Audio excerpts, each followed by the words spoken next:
Hi, welcome again to Thriving in the Trenches, the community for Christian women, wives, and mothers who refuse to wallow in the rut and who have decided that they're going to grow, they're going to be valued, they're going to be valuable, they're going to make God proud. Welcome again. My name is Amaka Odunowo, and I am super excited to have you here today. So, ideally, I'm supposed to be going into Overwhelm Part 2. But I've been having a few random musings in time, and I just wanted to share a few of my thoughts with you today.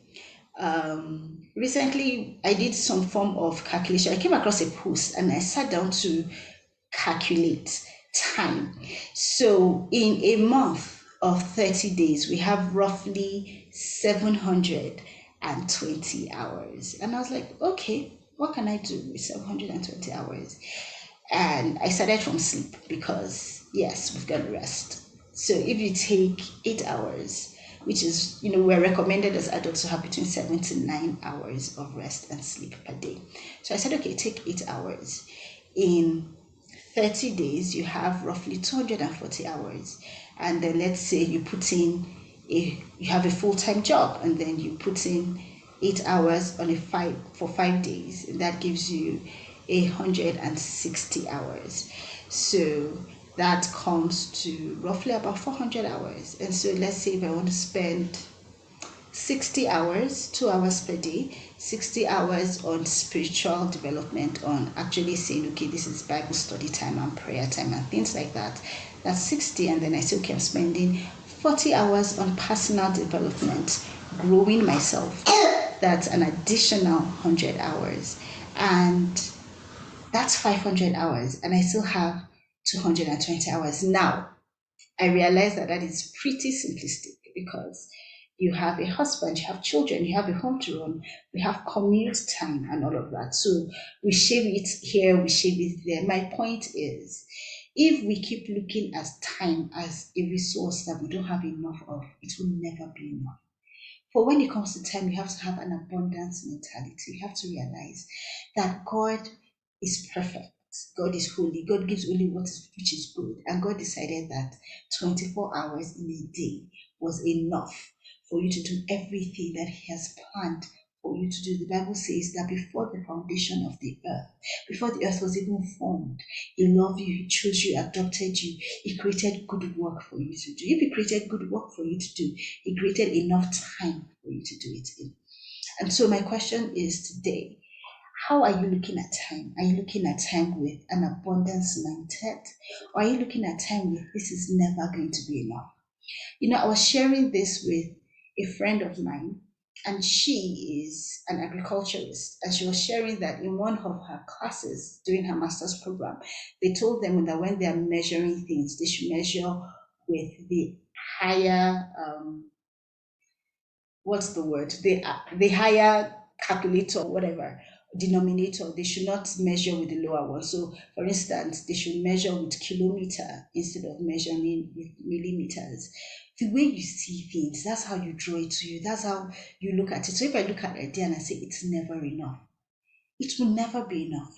But if I look at my day and I am grateful for the time that I have, the time that God has allotted to me, and the things and people and purpose He has put in my way for me to invest that time into, and I look at it with, like I said, look at it and say, okay, I have 720 hours in a month. How many hours do I want to invest into my children's spiritual growth? How many hours do I want to invest into becoming more intimate, having like a deeper, more intimate friendship and relationship with my husband?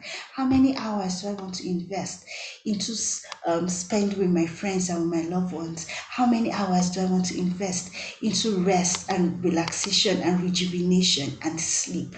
How many hours do I want to invest into personal growth and development and upskilling? And when I ask myself these questions and I begin to operate and create and design my life with these parameters in mind, I'll realize that actually God, our God, is more than enough. He is the multi breasted one. He gives more than enough. God does not operate in scarcity. So 24 hours is not scarce. So these are just some random musings I have for you. And what I would like for you to do is to go to God and ask God, Lord, where are the leaks? Where am I letting time leak away from me? How am I wasting time? How am I looking at time? Instead of being grateful, how am I looking at time with the lens of complaining and negativity? And when you look at things like that, they shrivel up, they can't multiply in your hands. But when you look at it with abundance, with gratitude, it begins to multiply, it begins to grow. And so begin to ask God, look, how am I looking at time? How am I spending time? How am I stewarding the time that you have given me? And these are just things I've been thinking about and looking about and sharing with friends and family recently. And I just thought, you know what, let me come and share it with you. Because our God is a God of abundance and we should be grateful for what He has given us, and we should operate with the mindset that He has given us more than enough. Okay, till next time, I love you. God bless you. I'm rooting for you and cheering for you. Remember to like, subscribe. Remember to share this with friends that you think will need it. Okay, and you can turn on the notification bell so you know whenever we send I will post new messages. I promise you we are going to post very short, very useful videos that will really help you. God bless you.